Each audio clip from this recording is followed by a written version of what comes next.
Ça fait longtemps que j'ai envie de te parler de ce sujet, un sujet délicat, intime, essentiel, et peut-être un peu déroutant aussi.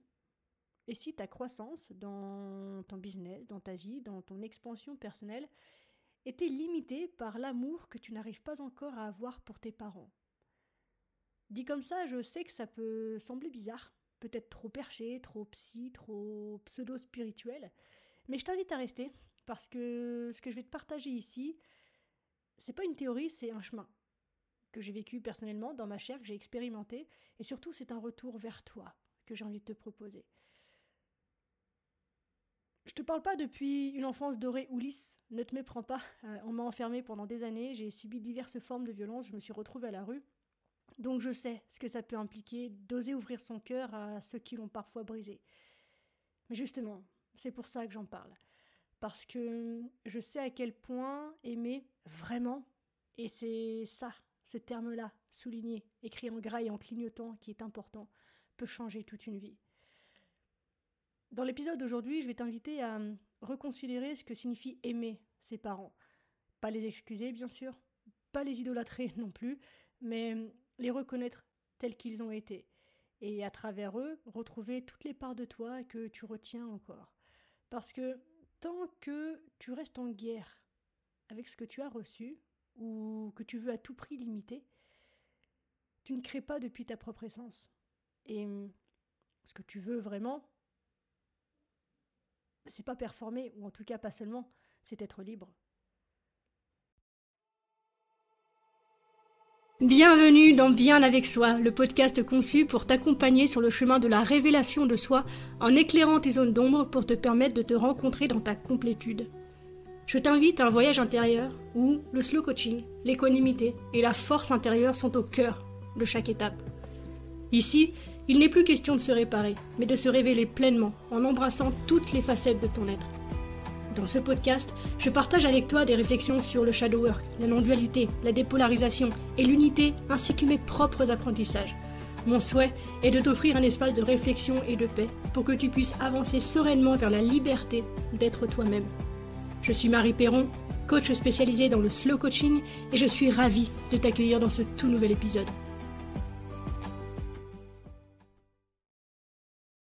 Tu sais, nos parents sont nos premières fondations, ou en tout cas les personnes qui ont joué ce rôle pour celles et ceux qui ne seraient pas dans une situation, un contexte classique. Nos parents sont nos premières fondations, les premières empreintes dans le ciment frais de notre conscience. Ils ont transmis leur génétique, bien sûr, mais aussi leur silence, leur peur, leurs élans et parfois leurs démons, autant que d'ailleurs leurs rêves, leur réussite, leur certitude. Mais surtout, ce sont eux qui ont tissé notre tout premier lien d'attachement. Et ce lien-là, il devient notre modèle interne du monde. C'est lui qui dicte, souvent inconsciemment, ce qu'on attend des autres. Comment on aime, comment on se laisse aimer, comment on s'autorise ou pas à recevoir, à créer, à être visible, comment on traite la vie elle-même. Alors quand ce lien est blessé, ambivalent ou instable, notre rapport au monde devient lui aussi teinté d'ombre et de méfiance. Et on a grandi là-dedans, dans ce bain d'amour maladroit, de projection, d'injonction, dans ces phrases qui collent encore parfois à la peau. Alors parfois, on fait tout pour ne pas leur ressembler et parfois, on passe une vie à vouloir leur ressembler. Mais dans les deux cas, on n'est pas libre. Puisque pour être libre, connecté à l'infini champ de nos potentialités, il est indispensable, à mon sens, de faire ce chemin d'aimer ses parents. Je le vois avec moi, je le vois avec chacun et chacune, et je pèse mes mots, des individus que j'ai la joie d'accompagner. C'est vraiment, vraiment un indispensable. C'est un incontournable. Et encore une fois, comme je te l'ai dit dans l'introduction, je ne te dis pas ça depuis une enfance lisse ou dorée. Quand je parle d'aimer ses parents, je sais vraiment ce que ça peut impliquer. Je sais ce que ça coûte parfois de recontacter cet amour-là. Ce n'est pas un acte naïf, ni une pirouette spirituelle. C'est un travail, un chemin profond, radical, puissant, mais surtout, surtout, et c'est mon objectif, mon intention numéro 1, libérateur. Mais avant d'aller plus loin, j'ai besoin de te préciser une chose essentielle pour que mon message puisse passer de manière fluide ensuite. Quand je parle d'aimer ses parents, je ne parle pas d'un amour idéalisé, sucré ou sacrificiel. Je ne parle pas d'un renoncement à soi, ni d'un pardon de façade. Je parle d'un amour qui inclut tout, l'admiration et la colère, la gratitude et la déception. Je parle en fait d'un amour adulte, pas de l'amour de l'enfant blessé qui espère encore que ça change. Aimer ici, ce n'est pas tout excuser. Vraiment pas. En revanche, c'est tout voir. C'est reconnaître les parts qu'on a reçues, même lorsqu'elles nous ont fait mal. C'est regarder la réalité sans phare et dire ok, c'est. Voilà ce que c'était, voilà ce qui a été, voilà ce que ça m'a fait et voilà ce que j'en fais maintenant. C'est un amour qui ne dépend plus de l'autre, mais qui libère en soi les nœuds de haine, de rejet ou d'idéalisation. Un amour qui ne nie pas l'ombre, mais qui la traverse. Et parfois, cet amour commence en cessant enfin de vouloir que les choses aient été autrement, car c'est un amour qui finalement réunit et synchronise les opposés complémentaires. C'est ça, pour moi, le véritable amour avec un grand A. C'est l'amour divin, quelque part. Comme je te l'ai dit, je le vois tellement chez moi, je le vois tellement chez celles et ceux que j'accompagne. On croit qu'on n'avance pas parce qu'on a peur, mais souvent en réalité, on n'avance pas parce qu'on rejette une part de nous. Et cette part, elle porte un nom, celui de maman ou celui de papa. Et tant qu'on ne la regarde pas en face, cette part, eh ben, on se coupe d'une ressource immense. Mais ce n'est pas seulement dans ce qu'on rejette que l'on se perd, c'est un et dans ce qu'on admire. Peut-être que tu t'empêches de prendre ta place parce que tu as juré de ne jamais devenir comme ta mère autoritaire. Peut-être que tu donnes tout jusqu'à t'épuiser parce que tu refuses d'être perçu comme égoïste comme ton père. Peut-être que tu fais tourner ton business à perte parce que tu veux prouver que tu as la générosité incarnée, tu es meilleur que tout le monde, que le parent que tu juges d'avoir été radin. Mais peut-être aussi que tu continues de porter tout le monde à bout de bras parce que ta mère a toujours été la femme forte et généreuse et qu'inconsciemment, tu crois que lâcher, ce serait la trahir. Peut-être que tu t'interdis de, je sais pas, prendre du repos parce que ton père ne s'est jamais plaint et que tu penses qu'avoir mal ou demander de l'aide, c'est être faible. Peut-être que tu refuses la légèreté parce que chez toi, on valorisait la gravité, la profondeur, le sérieux et que le plaisir, finalement, te semble suspect. Peut-être que, je sais pas, tu parles peu parce que ta mère t'a transmis l'élégance du silence et que exprimer ce que tu ressens te paraît impudique. Peut-être que tu vis avec une forme de noblesse intérieure parce que tu as grandi en admirant leur intégrité, mais que tu t'interdis désormais tout compromis, même lorsque la vie demande souplesse. Peut-être que tu continues à exceller, non pas parce que tu le veux vraiment, parce que c'est important pour toi, mais parce que tu as été habitué à être celui ou celle qui réussit. Et dans tous ces cas et dans tous les autres, finalement, il ne s'agit pas de douleur, mais de fidélité, de loyautés invisibles, d'amour mal placé. Il y a des gens qui passent leur vie à fuir leurs parents, et d'autres qui la passent à leur courir après, et d'autres encore, la majorité en fait, qui font un peu des deux. Une chose est sûre, c'est que dans tous les cas, ils sont encore pris dans la même boucle, dans l'addiction ou dans l'aversion. Et aucune des deux n'est plus libre que l'autre. Addiction, aversion, c'est deux visages du même enfermement. Quand tu es en aversion, tu passes ton temps à faire l'inverse. Quand tu es en addiction, tu passes ton temps à vouloir reproduire. Et si on va plus loin, quand tu es averse à quelque chose, tu es addict à son opposé. Et de même, lorsque tu es addict à quelque chose, tu es averse à son opposé. Donc, dans les deux cas, dans tous ces cas, tu ne choisis pas vraiment. En fait, tu réagis. Tu te définis contre ou dans le sillon de l'autre. Mais dans les deux cas, tu te définis à travers l'autre. Tu n'agis donc pas depuis ta pleine présence. Tu obéis à un héritage inconscient. Dans un cas, tu imites, dans l'autre, tu évites. Dans les deux cas, tu ne choisis pas. Et ce qu'il y a de plus troublant, c'est que ce que tu refuses, tu le portes déjà. Ce que tu repousses, tu l'attires. Et ce que tu juges, ce que tu condamnes, tu finis par le devenir. Non parce que tu es faible, non parce que tu es une mauvaise personne, mais parce qu'à force de lutter, tu t'épuises. Et qu'un jour, tu craques, tu bascules, par fatigue, par saturation, par compulsion. Tu veux être parfait ou parfaite, alors tu fais semblant. Tu veux être fort ou forte, alors tu caches tout. Tu veux être aimé, alors tu te perds. Et ce que tu voulais éviter, finalement, tu l'incarnes malgré toi. Alors, la seule voie durable, selon moi toujours, ce n'est pas le combat, ce n'est pas l'imitation, c'est la reconnaissance. C'est dire à ton histoire, je vois tout, je choisis tout, et dans ce tout, je me choisis aussi. C'est ouvrir les bras à tout ce que tu avais mis dehors. C'est cesser de chercher à être une version corrigée de tes parents pour enfin devenir toi. Pas contre eux, pas avec eux, pas à travers eux, mais avec tout ce que la vie a tissé en toi. Et là, quand tu commences à toucher à ça, quelque chose d'immense s'ouvre, quelque chose de calme, quelque chose de puissant, quelque chose qui te ramène chez toi. Parce que qui que tu sois, où que tu en sois dans ta vie, tu n'es pas venu ici pour rejouer leur histoire.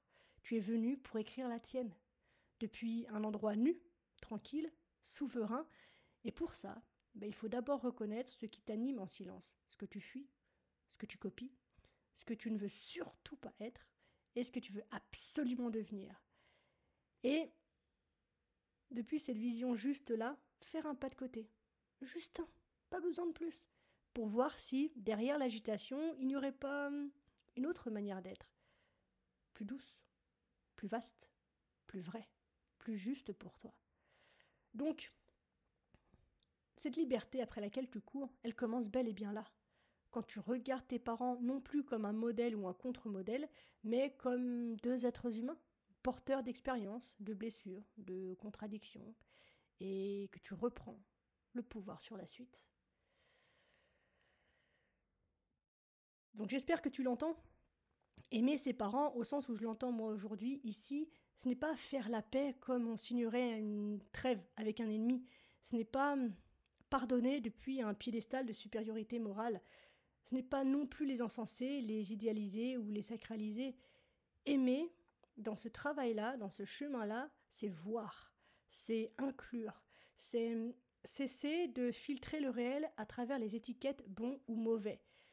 C'est reconnaître ce qui a été donné et ce qui a manqué.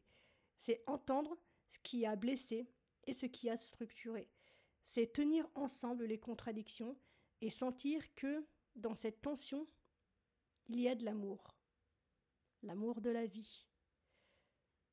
Le shadow work, ici, ce n'est pas aller chercher ce qui ne va pas, c'est retrouver ce qui a été mis de côté, des parts refoulées, des qualités rejetées, des élans qu'on a retenus pour rester fidèles ou pour ne surtout pas ressembler, mais ces parts-là, quelles qu'elles soient, ne sont pas toxiques, elles ne sont pas honteuses, elles sont vivantes. Et elles ont leur juste place dans ton expression. Là où tu refuses d'être autoritaire, il y a peut-être un besoin de poser un cadre. Là où tu refuses d'être égoïste, il y a peut-être un élan de te choisir. Là où tu refuses d'être trop, il y a peut-être toute ta lumière. Donc, tant que tu retiens une part de toi, tu ne peux pas créer librement. Tant que tu rejoues les dynamiques familiales, même subtilement, tu ne peux pas t'incarner pleinement. Donc aimer, ce n'est pas choisir entre pour ou contre, c'est sortir du jeu. C'est reprendre chaque pièce du puzzle et dire « Oui, toi aussi tu fais partie de moi ». Pas pour te laisser diriger ma vie, mais pour ne plus te tenir à l'écart. Et quand tout est là, quand plus rien n'est banni, naturellement, tu reviens à toi, entière ou entier, sereine ou serein. Mais de toute façon, profondément libre. Donc, si tu sens que ce que je partage ici résonne pour toi, je t'invite à commencer ce travail doucement, à ton rythme, sans chercher une fois encore à bien faire, juste à voir. Tu n'as pas besoin d'aller tout de suite au bout de tout. Tu n'as pas besoin de performer ce chemin-là. Tu peux commencer par un seul fragment, une seule mémoire, une seule part. Et pour ça, pour t'accompagner ou pour t'aider, pour délier peut-être la suite avec toi, je te propose une possibilité d'exploration, une première exploration très simple. Et ce que je vais t'inviter à faire dans un premier temps, c'est de choisir un de tes parents. Pas les deux en même temps parce que ça peut être particulièrement chargé, donc particulièrement douloureux pour toi. C'est pas le but non plus de te mettre ultra mal. Donc, ce que je te propose, c'est de commencer par celui avec qui la charge émotionnelle est la plus vive, qu'elle soit de rejet ou d'admiration. Pourquoi ? Parce qu'une fois que tu auras dépolarisé ces charges-là, eh bien, les dominos derrière vont suivre et donc tout le reste qui est moins important, entre guillemets, va tomber de lui-même. Une fois que tu as choisi le parent avec lequel tu as envie de renouer sous cette forme que je te propose aujourd'hui, je te propose de t'installer au calme, de prendre de quoi écrire. Je préfère l'écrit puisque ce ne sont pas les mêmes zones cérébrales qui s'activent lorsque l'on est à l'écrit que lorsqu'on tape au clavier. Mais si vraiment taper au clavier est indispensable pour toi, tu peux le faire. Et peu importe ton support d'écriture, je te propose de tracer 2 colonnes. Dans la première, tu vas noter les moments, attitudes ou comportements que tu as toujours jugés, condamnés ou regrettés chez ce parent que tu as choisi. Et je veux que tu puisses noter des souvenirs concrets, pas des étiquettes générales. Ça implique donc que tu vas prendre ton temps. C'est un engagement que tu prends vis-à-vis de toi, c'est pas un truc que tu vas faire en 10 minutes. Tu prends, je sais pas, une demi-heure, une heure et demie, 2 heures peut-être même pour faire cet exercice convenablement pour qu'il ait la puissance escomptée. Donc, ce que j'entends par étiquette générale, c'est pas, par exemple, il était absent, mais le jour de mon spectacle de fin d'année de 6e, il n'est pas venu, par exemple. Tu vois, je veux ce degré de spécificité-là. Et dans la deuxième colonne, eh bien, tu vas noter ce que tu admires profondément chez ce parent, ce que tu valorises, ce que tu voudrais transmettre. Et là aussi, avec des exemples concrets. Donc pas, elle était forte, mais elle s'est levée à 5 heures du matin pendant des années sans se plaindre, par exemple. Et ensuite, eh bien, je vais t'inviter à hiérarchiser ces moments que tu as soulignés pour ne conserver que les 3 plus intenses, les 3 plus forts, les 3 plus importants émotionnellement pour toi. Encore une fois, toujours dans cette notion de domino, parce qu'une fois que tu auras dépolarisé en fait les 3 événements les plus intenses, eh bien naturellement les autres chuteront d'eux-mêmes. Donc, tu choisis 3 moments forts de chaque côté, dans chaque colonne. Et pour chacun, tu vas un petit peu plus loin. Pour ce que tu admires, je t'invite à te demander en quoi ce trait que je trouve positif m'a aussi limité. En quoi m'a-t-il poussé à m'oublier, à forcer, à nier une autre part de moi ? Et est-ce que je me sens obligée de le reproduire pour, entre guillemets, être une bonne personne ? Pour ce que tu condamnes, demande-toi qu'est-ce que ce comportement m'a obligée à développer en moi ? En quoi cela m'a-t-il forgé ? Et quelles compétences, quelles ressources, quel élan est né de cette difficulté ? Et si t'es chaud patate, tu peux aller encore un peu plus loin en te demandant qu'aurait-il pu se passer si ce parent avait été l'inverse à ce moment-là ? Est-ce que je serais devenue la personne que je suis aujourd'hui ? Est-ce que cette situation, aussi douloureuse soit-elle, n'a pas aussi été une initiation à quelque chose de plus grand ? Et donc, pour vraiment aller au fond de l'exercice, tu peux te demander, vis-à-vis de ce que tu admires de ce parent dans ces cas spécifiques, quels auraient été les avantages de recevoir l'inverse ? Et pour ce que tu rejettes, demande-toi quels auraient été les inconvénients pour toi si ce parent avait été ce que tu attendais de lui à ce moment.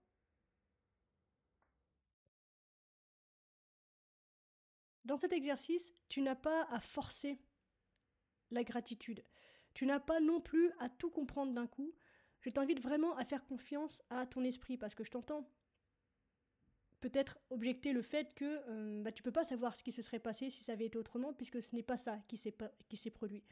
Mais laisse parler ton imaginaire, laisse parler ton intuition puisque ton système intérieur fonctionne très bien. Et lui, il sait ce qui aurait pu être, ce qu'il attendait, et donc tout ce qui peut découler de ces différents niveaux de compréhension, de conscience et d'interrogation.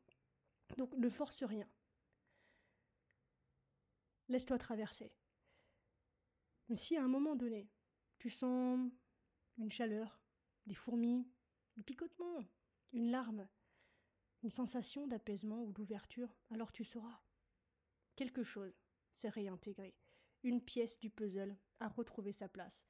Et si tu veux aller plus loin dans ce travail, je serais heureuse de t'y accompagner. N'hésite pas à me contacter si tu veux en savoir plus. Bref, voilà pour l'exercice. Il est d'une puissance incommensurable. J'adore faire ce genre d'exercice. Et très sincèrement, j'ai beau avoir fait le chemin un paquet de fois, je le fais encore cet exercice. Il y a encore des endroits où je me sens challengée, où je me sens piquée. Et donc je reviens à la simplicité de cet exercice. Tu reconnaîtras qu'il est très simple. Et à sa puissance, puisque à chaque fois, il me permet d'acquérir un niveau de profondeur, d'affûter en fait mon regard, d'ouvrir un peu plus mon cœur, de nourrir un peu plus ma gratitude. Et donc, chaque nouvelle itération de cet exercice m'amène un peu plus profondément dans l'amour et dans la paix intérieure et dans cette liberté que je te vends depuis le début de cet épisode. Je pense, j'espère que tu le sens, que tu le reçois, je crois profondément que le chemin vers soi passe par la réconciliation avec nos racines.